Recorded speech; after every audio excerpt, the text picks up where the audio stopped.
बिस्मिल्लाहिर्रहमानिर्रहीम अस्सलामुअलैकुम वरहमतुल्लाहि वबरकातुहू। की हाल चाल है जी? ठीक ठाक हो? उम्मीद है अल्लाह ताला के हुक्म दे नाल इंशाअल्लाह तुसी सारे ठीक ठाक होवोगे। अल्लाह ताला सब ते रहमत फरमाए। अल्लाह ताला सब नूं अपने हिफ्ज़ ईमान च रखे। आमीन सुम्मा आमीन।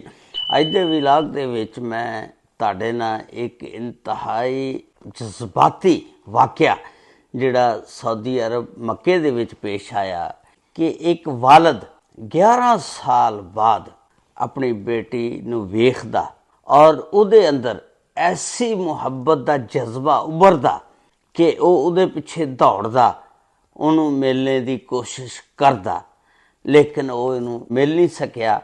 उहदी की वजह बनी और 11 साल वो बच्ची कित्थे रही, किस वजह नाल मिल ना सकिया। लेकिन जदों सामने आई ਉਹ ਮਿਲ ਨਾ ਉਹਨੂੰ ਸਕਿਆ। ਉਹਨੂੰ ਉਹਦੇ ਨਾਂ ਲੈ ਕੇ ਪੁਕਾਰਦਾ ਰਿਹਾ, ਬੁਲਾਉਂਦਾ ਰਿਹਾ, ਲੇਕਿਨ ਬਸ ਉਹਦੀ ਮੁਲਾਕਾਤ ਨਾ ਹੋ ਸਕੀ। ਉਹਦੀ ਸਾਰੀ ਤਫਸੀਲਾਤ ਅੱਜ ਦੀ ਇਸ ਵੀਡੀਓ ਦੇ ਵਿੱਚ ਮੈਂ ਤੁਹਾਡੇ ਨਾਲ ਸ਼ੇਅਰ ਕਰਾਂਗਾ ਔਰ ਉਸ ਵੀਡੀਓ ਨੂੰ ਵੀ ਤੁਸੀਂ ਵੇਖਣਾ।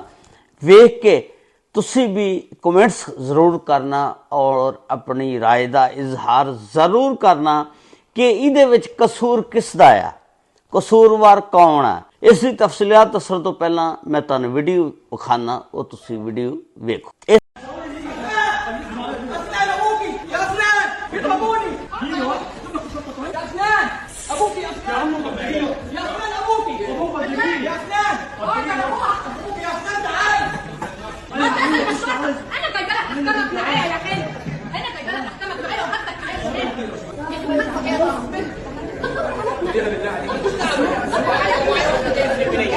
इस वीडियो की तफसीलात इस तरह आ कि ये मक्का सऊदी अरब का वाक़या आ कि होटल दे विच एक आदमी अचानक देखदा कि अगों एक औरत आ रही आ। वो बड़े गौर दे नाल उस औरत नूं वेखदा।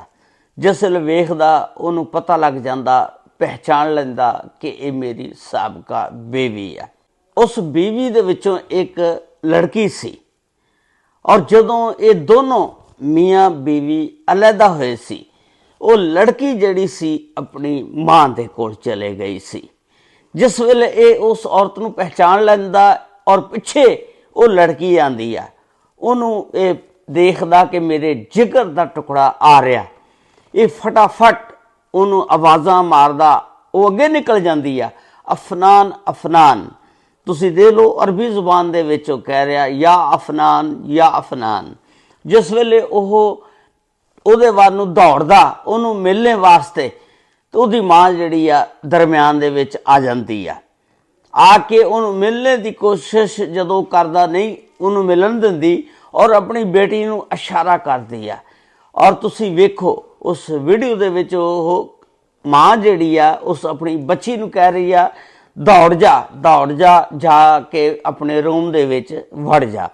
उस खामद नूं अपने नूं जिहड़ा साबका उहदा उहनूं नहीं मिलन दे रही। तो उत्थे तुसीं ये वीडियो देखो, कोई मनाजर सी जिन्हें ओह कैच कर लिया कैमरे दे नाल, मोबाइल दे नाल वीडियो बना लई ते और फिर उस औरत ने, उहदी बीवी ने उहनूं कहा कि बिल्कुल नहीं तू इहनूं मिल सकदा, अगर तू मिलना उसकी जुबान तो पता लगदा ये जिहड़ी औरत सी को मिस्र दे मुल्क दी लगदी आ और जिहड़ा आदमी आ उहदी जुबान लबो लहजे तो पता लगदा कि वो जिहड़ा बंदा आ अरबी आ और लिबास भी उन्हें अरबियां आला पाया होया। लेकिन बड़ी उन्हें कोशिश की, लेकिन उहदी बीवी पता की कहंदी आ। उहदी बीवी कहंदी आ सब तो पहला तू मेरे पैर फड़ ते मेरे पैरां नूं चुम, मेरे पैरां नूं चट, फिर मैं तेरे नाल इस बच्ची की मुलाकात करावांगी। तो ये एडे जज्बाती मनाजर सी कि किसी ने उत्थे वीडियो बना ली और ये वीडियो सोशल मीडिया के उत्ते बड़ी वायरल हो गई। तो ये जज्बाती मनाजर एक प्यो की मुहब्बत 11 साल बाद जिस वेले अपनी बेटी नूं वेख्या जागी और उसने अपने जिगर के टुकड़े नूं मिलने की कोशिश की, लेकिन माँ ने फिर इस तरह इजहार किया कि पहला मेरे पैर फड़, मेरे पैर चट, मेरे पैर चुम, फिर मैं तैनूं ਮਿਲ ਦੇਵਾਂਗੀ ਇਸ ਆਪਣੀ ਬੱਚੀ ਨੂੰ। ਹੁਣ ਇਹਦੇ ਵਿੱਚ ਦੇਖੋ ਮੀਆਂ ਬੀਵੀ ਦੇ ਇਖਤਲਾਫਾਤ ਸੀ ਦੋਨਾਂ ਦੇ।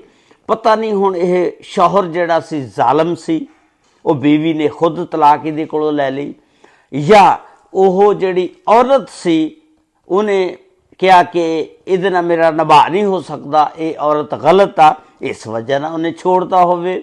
ਲੇਕਿਨ ਗੱਲ ਇਹ ਆ ਜਿਹਨੇ ਵੀ ਜਿਸ ਤਰ੍ਹਾਂ ਵੀ ਇੱਕ ਦੂਜੇ ਤੋਂ ਅਲੱਗਾ ਹੋਏ, ਇੱਕ ਦੂਜੇ ਨੂੰ ਛੱਡਿਆ, ਲੇਕਿਨ ਬੱਚਿਆਂ ਦਾ ਕੀ ਕਸੂਰ? ਬੱਚੇ ਅਗਰ ਵਾਲਦ ਕੋਲ ਰਹਿਣ ਤਾਂ ਉਹਨੂੰ ਮਾਂ ਨੂੰ ਮਿਲਣ ਦੀ ਇਜਾਜ਼ਤ ਹੋਣੀ ਚਾਹੀਦੀ ਆ। ਅਗਰ ਬੱਚੇ ਮਾਂ ਕੋਲ ਆ ਤੇ ਉਹਨੂੰ ਵਾਲਦ ਨੂੰ ਮਿਲਣ ਦੀ ਇਜਾਜ਼ਤ ਹੋਣੀ ਚਾਹੀਦੀ ਆ। ਹੁਣ ਤੁਸੀਂ ਦੇਖੋ ਕਿ ਜਦੋਂ ਮਾਂ-ਬਾਪ ਦੇ ਦਰਮਿਆਨ ਅਲੱਦਗੀ ਹੋ ਜਾਂਦੀ ਆ ਤੇ ਬੱਚਿਆਂ ਦਾ ਕੀ ਕਸੂਰ? ਜੇ ਬੱਚੇ ਮਾਂ ਕੋ ਚਲੇ ਗਏ ਸਮਝੋ ਉਹ ਯਤੀਮ ਹੋ ਗਏ, ਕਿਉਂਕਿ ਜਦੋਂ ਉਹਨਾਂ ਨੇ ਆਪਣੇ ਬਾਪ ਨੂੰ ਮਿਲ ਨਹੀਂ ਸਕਣਾ, ਉਹ ਜ਼ਿੰਦਾ ਹੋਣ ਦੇ ਬਾਵਜੂਦ ਵੀ ਬਾਪ ਉਹਨਾਂ ਦਾ ਹੈਗਾ, ਲੇਕਿਨ ਉਹ ਯਤੀਮੀ ਵਾਲੀ ਬਾਪ ਤੋਂ ਮਹਿਰੂਮੀ ਵਾਲੀ ਜ਼ਿੰਦਗੀ ਗੁਜ਼ਾਰਦੇ ਨੇ। ਅਗਰ ਬੱਚੇ ਵਾਲਦ ਕੋ ਆ ਗਏ, ਵਾਲਦਾ ਕੋਲ ਨਹੀਂ ਗਏ, ਤਾਂ ਉਹ ਵਾਲਦਾ ਦੀ ਮਹਿਰੂਮੀ ਵਾਲੀ ਜ਼ਿੰਦਗੀ ਗੁਜ਼ਾਰਦੇ ਨੇ। ਖੁਦਾ ਰਾ ਅਗਰ ਕਿਸੇ ਦੇ ਦਰਮਿਆਨ ਖੁਦਾ ਨਖਾਸਤਾ ਅੱਲਾ ਨਾ ਕਰੇ ਐਸਾ ਬੁਰਾ ਵਕਤ ਨਾ ਆਵੇ, ਕਿਸੇ ਦੇ ਦਰਮਿਆਨ ਤਲਾਕ ਹੋ ਵੀ ਜਾਂਦੀ ਹੈ, ਕੋਈ ਘਰੇਲੂ ਮਜਬੂਰੀ, ਕੋਈ ਨਚਾਕੀ, ਕੋਈ ਲੜਾਈ ਝਗੜੇ, ਦੰਗਾ ਫਸਾਦ, ਲੇਕਿਨ ਬੱਚਿਆਂ ਨੂੰ ਆਪਣੇ ਇੱਕ ਦੂਜੇ ਨੂੰ ਮਿਲਣ ਦੀ ਇਜਾਜ਼ਤ ਹੋਣੀ ਚਾਹੀਦੀ ਹੈ। ਅਗਰ ਬੱਚਾ ਵਾਲਦ ਦੇ ਕੋਲ ਆ ਉਹਨੂੰ ਮਾਂ ਨੂੰ ਮਿਲਣ ਦੀ ਇਜਾਜ਼ਤ ਹੋਣੀ ਚਾਹੀਦੀ ਹੈ, ਅਗਰ ਮਾਂ ਕੋ ਆ ਤਾਂ ਉਹਨੂੰ ਵਾਲਦ ਨੂੰ ਮਿਲਣ ਦੀ ਇਜਾਜ਼ਤ ਹੋਣੀ ਚਾਹੀਦੀ ਆ। ਇਹ ਇੱਕ ਜਜ਼ਬਾਤੀ ਵੀਡੀਓ ਸੀ, ਜਜ਼ਬਾਤੀ ਮਨਾਜ਼ਰ ਸੀ। ਤੁਸੀਂ ਇਸ ਦੇ ਵਿੱਚ ਆਪਣੀ ਰਾਏ ਦਾ ਇਜ਼ਹਾਰ ਜ਼ਰੂਰ ਕਰਨਾ। ਅੱਲਾਹ ਤਾਲਾ ਸਭ ਤੇ ਰਹਿਮਤਾਂ ਫਰਮਾਏ, ਅੱਲਾਹ ਤਾਲਾ ਸਭ ਨੂੰ ਆਪਣੇ ਹਿਫਜ਼ੋ ਮਾਨ ਚ ਰੱਖੇ। अस्सलामु अलैकुम व रहमतुल्लाहि व बरकातहू।